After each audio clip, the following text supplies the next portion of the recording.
2021년 같은 경우에는 코로나에서 회복이 되면서 인플레이션이 발생되는 그런 부분들이 있었는데 이거는 중앙은행들이 예상을 했었던 부분이에요. 그러니까 예상했었던 부분이니까 이렇게 됐었을 때 금리를 인플레이션이 코로나에서 회복되면서 발생이 됐었을 때 바로 이제 타이트닝을 시작하면은 또 다시 경제가 망가진다. 이걸 좀 아주 견고하게 좀 지속하기 위해서는 이 인플레이션이 좀 중기적으로 이렇게 2%에서 좀 계속 상회할 수 있을 정도가 되게 됐었을 때 그때 이제 뭐 긴축을 한다든지 뭐 이렇게 하면 되지 않겠느냐라는 얘기가 있었어. 2020년, 2021년까지 그랬죠. 그래서 작년까지도 별 걱정을 안 했어요, 사실은. 저도 뭐 그런 생각을 좀 갖고 있었고. 근데 이제 작년 말부터 이제 인플레이션이 좀 이렇게 에너지나 이런 부분들에서 조금 나타나기 시작했고, 뭐 올해 러시아 우크라이나 전쟁이 터졌고, 뭐 이것들은 이제 중앙은행들이 예상을 못한 부분이었던 거죠.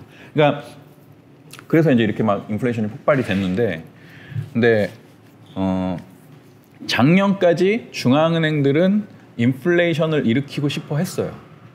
인플레이션을 일으키고 싶어 했습니다. 왜냐하면은 이게 한 인플레이션이 2% 정도는 돼야지 금리도 한 2에서 3% 정도가 형성이 되고, 그렇게 됐었을 때 어느 2%에서 3% 정도의 이 금리가 형성이 됐었을 때 이제 안정적인 투자자들에 대한 어떤 뭐 예금 수요도 생기고 채권에 대한 투자 수요도 생기고, 그것을 해서 자금을 조달해가지고 뭐 국가 사업도 하고, 그다음에 뭐 민간에서 여러 가지 이제 비즈니스도 창출이 되고 뭐 이런 것들이 그렇게 돼야지, 그렇게 되고 이제 어느 정도 이제 경제 성장률도 제로에서 한 2, 3% 정도로 회복되겠다라고 했었을 때 금리가 한 좀 마이너스나 제로 금리에서는 벗어나고자 하는 그런 이제 생각들이 되게 컸었던 거죠. 그러니까 작년까지도 연준이 인플레이션의 해지가 되는 인플레이션 연동 국채, 그러니까 국채 금리가 마이너스인데 채권에 대한 금리가 뭐 제로에서 근접해 있었을 때 인플레이션이 발생되게 되면은 채권 가치는 실질 가치는 훨씬 떨어지게 되는 거거든요. 왜냐면 그 채권을 갖고 있는 사람들은 이자를 받지 못하는데 인플레이션이 발생이 되게 되는 거니까 나는 원금만 갖고 있는 상태가 되고 내 실질 투자 수익률은 굉장히 낮아지게 되는 거잖아요. 그러니까 이제 그런 것들을 해지하는 채권의 성격들이 있는데, 그게 이제 인플레이션 연동 국채거든요. 그래서 인플레이션이 발생된 만큼 그 금리를 보조해주는 성격의 채권이에요. 그 채권을 중앙은행이 샀습니다. 연준이 샀습니다. 그러니까 그 얘기는 뭐냐면은 인플레이션 생겨라 이런 거였거든요. 그러니까 작년까지 그거를 계속 유도를 한 거예요. 그렇게 됐으면 좋겠다라는 어떤 그런 의도를 가지고. 근데 이제 올해 이렇게 공급 차질이라든지 지정학적 리스크라든지 이런 부분들이 이렇게 뭐 폭발될 거다라는 부분들은 이제 예측을 못한 거죠. 그래서 올해 이 상황들이 발생이 되고 나서 이제 중앙은행들이 올해 한 여름 때부터 이제 금리를 아주 대폭적으로, 연준 같은 경우는 75bp 연속 3번, 다음 주에 또 있는데 4번 올리게 될 것 같아요. 그러니까 그런 식으로 이제 대처를 할 수밖에 없게 되는 상황입니다. 그래서 인플레이션 지금 2000년대 들어서 가장 높은 상태. 그다음에 이게 맨 위에 있는 게 OECD 경기를 나타내는 지표거든요. OECD 경기 선행 지수인데 이게 이제 100 미만으로 가게 되면은 경기 위축을 시사하는 선행 지표예요. 들어가고 있는데 이게 이제 내년에 확 뭔가 좀 충격이 있으면은 이게 확 꺾이지 않을까. 그래서 인플레이션은 올라가고 경기는 확 꺾이지 않을까. 그래서 2008년, 2009년식의 어떤 위기가 발생되지 않을까라는 부분들이 지금은 가장 큰 걱정입니다. 그럼에도 불구하고 인플레이션이 안 꺾이면은 이제 뭐 금리를 낮출 수도 없고 뭐 이런 상태가 되니까 굉장히 좀 위험한 상태다라는 부분들이 이제 걱정이 되고 있는 거죠, 지금은. 그래서 이제 지금 여러 가지 위기가 있는데 이제 이런 상태에서 이제 내년을 전망을 해보면은 대체로 이제 확 떨어지는 겁니다. 올해 전 세계 경제 성장률이 2.5%인데 내년에는 한 1.5%로, 그다음에 미국의 경제 성장률이 1%인데 올해는 내년에 0.5%로, 유럽 같은 경우에는 올해 0.7에서 내년에 마이너스 0.2%로, 한국 같은 경우가 2.2에서 1.5%로 떨어지게 될 것 같다라는 거예요. 예. 그게 있고 이제 뭐 다행히 내년에 이제 인플레이션 안정이 돼서 회복이 되면은 2024년은 뭐 2% 정도로 회복이 되지 않을까라는 게 이제 지금의 예상인데, 이거는 아무도 모릅니다 지금. 그래서 내년에 보고 이제 살펴봐야 돼요. 네, 그런 상황이 됐는데 이 2.5, 1.5라는 수치는 정말 낮은 거예요. 왜냐하면 중국이 전 세계 경제 GDP 비중이 한 30%를 차지하는데 중국이 그래도 4~5%를 성장하는 거거든요. 이런 중국이 4~5% 그리고 이제 인도 같은 데가 7%를 성장하는데 뭐 신흥국 같은 경우에는 4~5%를 성장하는데 근데 전 세계 경제가 1.5% 성장에 불과하다라는 것들은 미국, 유럽 뭐 이런 데들이 거의 제로 성장 내지는 마이너스 성장한다는 얘기거든요. 그리고 이제 미국이나 유럽이 충격을 받으면은 이제 중국 같은 경우에도 같이 충격을 받을 수 있는 그런 상황이 되는 거니까 정말 낮은 거예요. 그러니까 그 3~4% 정도의 경제 성장률 이게 이제 좀 그냥 노멀한 수치입니다. 노멀한 수치인데 그거보다 한 2%대만 가도 되게 안 좋은 건데 1%대로 가는 거니까 내년은 굉장히 좀 저성장이 우려된다라는 거죠. 그리고 이게 이제 성장률이 문제가 아니라 지금은 막 금융시장에서 어떤 예상치 못한 샥이 발생될 것 같다 막 이런 것들을 이제 많이 느끼시고 계시죠. 저도 느끼고 있는데 요번 주 정말 정신 없었습니다. 저도. 아무튼 근데 이게 한국에서도 이런 유동성 부족 상태가 지금 나타나고 있는데 이게 전 세계적으로 나타나고 있는데 인플레이션으로 인해서 부정적인 스파이럴 리스크가 연쇄적으로 확대 재생산되고 있다라는 겁니다. 크립토에서 스파이럴 리스크 좀 많이 들으셨죠? 그러니까 나선형 부정적인 소용돌이로 계속 그 부정적인 작용들이 연쇄작용을 하게 되면서 부정적인 충격이 더 배가 되게 되고 그거를 방어해내지 못하게 되면은 그 시스템 자체가 붕괴되는 거죠. 그러니까 그런 것들이 이제 거시적으로 발생이 되고 있는데 인플레이션이 발생되니까 전 세계 금리가 올라가고 있다.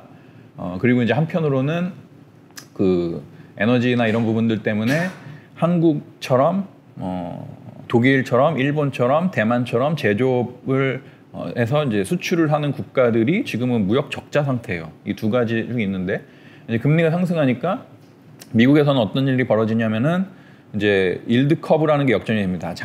단기 금리는 확 올라가는데 인플레이션이나 정책 금리는 올라가는 것 때문에 확 올라가는데 장기 금리는 그만 안 올라가요. 떨어질 수도 있어요. 왜냐하면 장기 금리 같은 경우에는 장기 성장성이나 장기 인플레이션을 반영하는 거니까 단기적으로는 막 인플레이션이 되게 지금 높아져가지고 금리를 올려가지고 그게 이제 단기적으로 이렇게 막 단기 금리로 올라가게 되는데 장기적으로는 되게 충격을 받아서 안 좋아지겠네라는 것들이 이제 채권 시장의 금리에서 반영이 되게 되면서 장기 금리는 떨어져요. 그러면은 이게 이제 일드 커브 역전이라고 하는 건데 단기 금리가 올라가고 장기 금리가 떨어지게 되면 금융기관들이 굉장히 어려워집니다. 왜냐하면 금융기관들은 단기로 자금을 조달해가지고 장기로 대출을 하고 운용해가지고 그 예대 마진을 수익으로 창출하는 거거든요.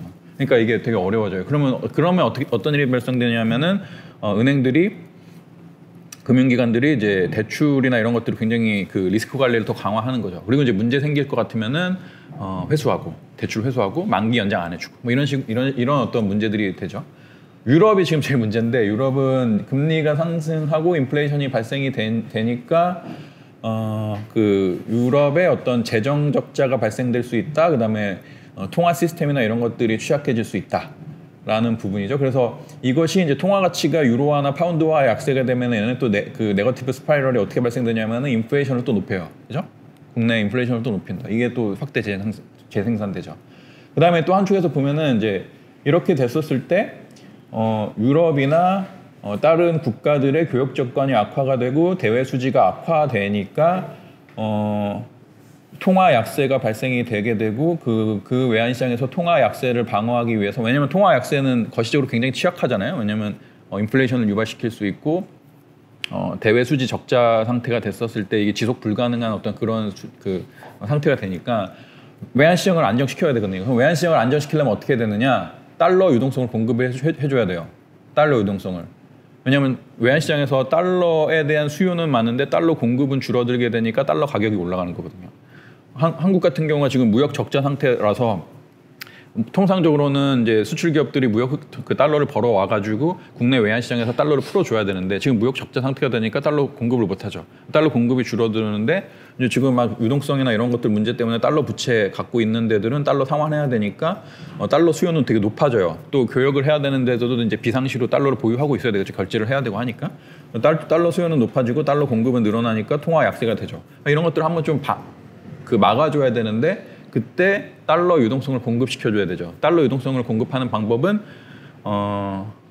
준비 자산이 없는 국가들은 이제 그냥 그렇게 통화 약세를 막을 수가 없는 거고 한국이나 중국이나 일본이나 이렇게 준비 자산을 보유하고 있는 국가들은 그 준비 자산을 매각해가지고 달러 유동성을 시장에 푸는 거죠. 그게 이제 외환 보유고예요. 그래서 외환 보유고에서 달러 유동성 자산 매각을 해가지고 달러 유동성을 공급하는데 가장 대표적인 자산이 뭐냐면은 미국 국채, 그죠? 미국 국채죠.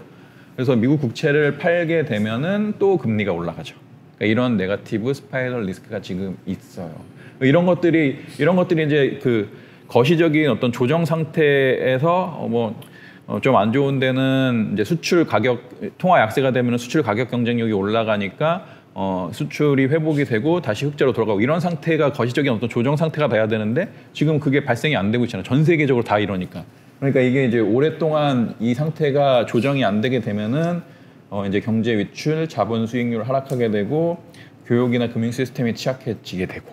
네. 그러니까 이거를 해결하지 못하면은 이 문제를 해결하지 못하면은 이제 제2차 세계 대전 이후에 그 수립되었었던 경제적인 시장 경제 자본주의 질서 이거에 대해서 이제 근본적인 회의감을 가질 수밖에 없게 되는 거죠.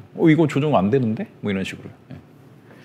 지금 그런 상태에 놓여져 있고, 이거를 이제 잘 막아보자라고 하는 것들이, G20 뭐 이런 것들의 정책 공조가 되겠죠.